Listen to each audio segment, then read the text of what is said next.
ব্রাহ্মণবাড়িয়ায় দীর্ঘদিন ধরে মাদক ও চোরাচালানের সাথে জড়িত ওয়ারেন্টভুক্ত আসামি এবং ছাত্রলীগ নেতা হাসনাত মারুফ অবশেষে পুলিশের জালে ধরা পড়েছে।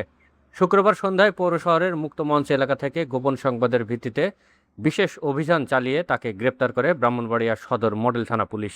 অভিযানের নেতৃত্ব দেন এসআই মুমিনুল ইসলাম। গ্রেপ্তারকৃত হাসনাত মারুফ পৌর শহরের মধ্যপাড়া শান্তিবাগ এলাকার বাসিন্দা মাজিদুল হকের ছেলে। পুলিশ জানিয়েছে, তার বিরুদ্ধে দায়েরকৃত একটি মাদক মামলায় আদালত থেকে গ্রেপ্তারি পরোয়ানা জারি ছিল। সেই ওয়ারেন্টের ভিত্তিতেই তাকে আটক করা হয়েছে।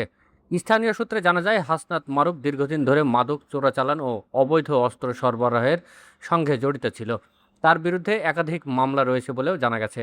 এদিকে তার মাদক সেবন এবং মাদক বিক্রির বিষয়ে ফোনে কথোপকথনের ভিডিও, যেখানে সংশ্লিষ্ট কর্মকাণ্ডের দৃশ্য ও আলাপচারিতা শোনা যায়। এছাড়াও পূর্বে কসবা থানা পুলিশের অভিযানে তাকে এক সহযোগী সহ একটি সিএনজি থেকে গাঁজাসহ আটক করার ভিডিও ফুটেজও রয়েছে। এছাড়া তিনি নিষিদ্ধ ঘোষিত জেলা ছাত্রলীগের সাধারণ সম্পাদক শাহাদত হোসেন শোভনের ঘনিষ্ঠ হিসাবে রাজনীতিতে সক্রিয় ছিলেন বলে জানা যায়। বৈষম্যবিরোধী ছাত্র আন্দোলনের সময় বিরাসার এলাকায় শিক্ষার্থীদের উপর হামলার ঘটনাতেও তার সংশ্লিষ্টতার অভিযোগ রয়েছে।